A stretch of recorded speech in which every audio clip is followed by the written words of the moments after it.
आणि त्यानंतर सरांना कधी रात्रीचा 11 वाजता 12 वाजता फोन केला तरीसुद्धा म्हणले नाही की एवढा रात्रीचं का मला फोन केला म्हणून. सर असले केबिनमध्ये म्हणजे आम्ही 4 जण असलो तर सर आम्हाला काय टेन्शन नसायचं. सर म्हणायचे मॅडम मी आहे तुम्ही टेन्शन घेऊ नका. 3 महिने शिकमध्ये होतो. 3 महिने साहेबांनी मला 8 दिवसाला बघायचे घरी. माझी जवळची पी पाहुणे कधी मला बघायला नव्हती. वडील वारले त्यावेळेस की साहेबांनी मला लगेच सांगितलं तुम्ही घरी जावा. त्यांच्यामुळे मला माझ्या वडिलांच्या तोंडात पाणी घालायला मिळालं. एवढं त्यांची माझ्या विश्वास बी होता. ज्यावेळेस साहेब पोलीस स्टेशन असायची, पब्लिक युनियन बसायची, लाईन लागायची, साहेब टेन्शनमध्ये यायचे, परत बाहेर यायचे. मला म्हणायचं का आलो मी तुमच्याकडे? तर मी म्हटलं 200 रुपये द्या मग सांगतो तुम्हाला. मग साहेब जोरजोरात हसायचे. त्यांना मन मोकळं करायसाठी बाहेर यायचे. आणि आता जाताना एवढं वाईट वाटतं की साहेबांना आमच्या आई वडिलांनी मी आमच्यावर कधी प्रेम केलं नाही एवढं माझ्या प्रेम केले.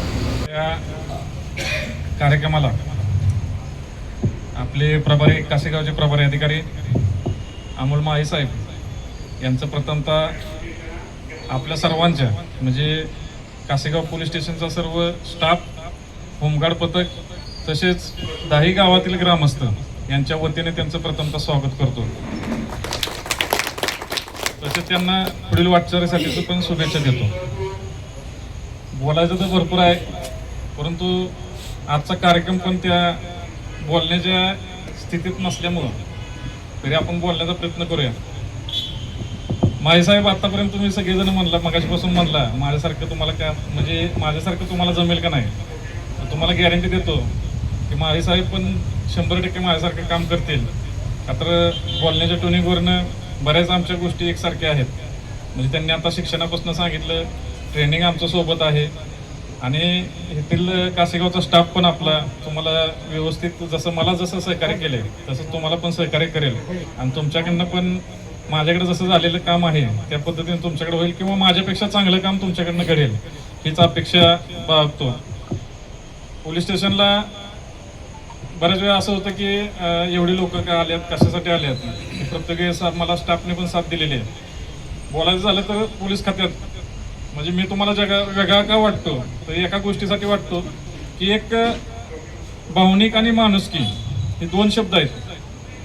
तर सर्वांना सांगू इच्छितो, कायद्यानुसार भावनिक होऊ शकत नाही.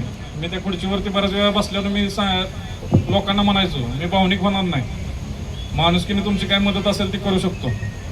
का तर त्या खात्यामध्ये कायद्यात आपण भावनिक झालं तर ते कायदा चालणार नाही.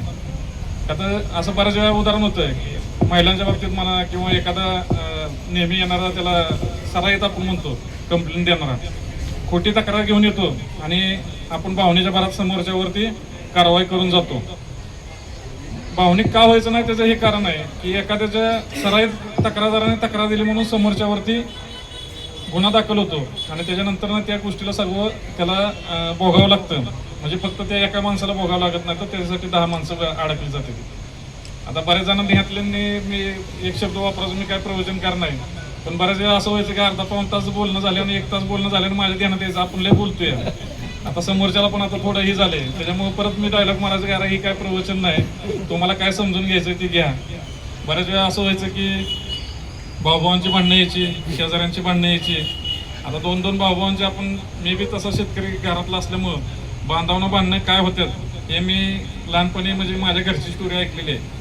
बांधावनं आपण कुठपर्यंत शेवट होतो एखाद्याचा आणि एका माणसाचा शेवट होत नाही. आता त्याला जो मेलाय त्याचं तर घर उद्ध्वस्त होतं, जो मारणार आहे त्याचं पण उद्ध्वस्त होतं. बरं त्या 2 घराचंच फक्त मी म्हणत नाही, मी अजून त्यातले 2 घरे ऍड करतो. का तर त्या दोघांच्या भांडणात त्या दोघांच्या बायकांच्या घरची पण म्हणजे सासरवाडीतली पण 2 घरे उद्ध्वस्त होतात. आता ज्या वेळेस कर्तापुरीत जातो त्यावेळेस तिच्या महिलेला तिच्या माहेरची साथ देत असतात. का तर सासर पूर्ण उद्ध्वस्त झाल्यावर माहेर साथ देत असतं. म्हणून एका भांडणामुळे 4 भांडणं होतात किंवा 4 घरं उद्ध्वस्त होतात. किंवा मी मनामध्ये माझ्या रुजवून घेतलेलं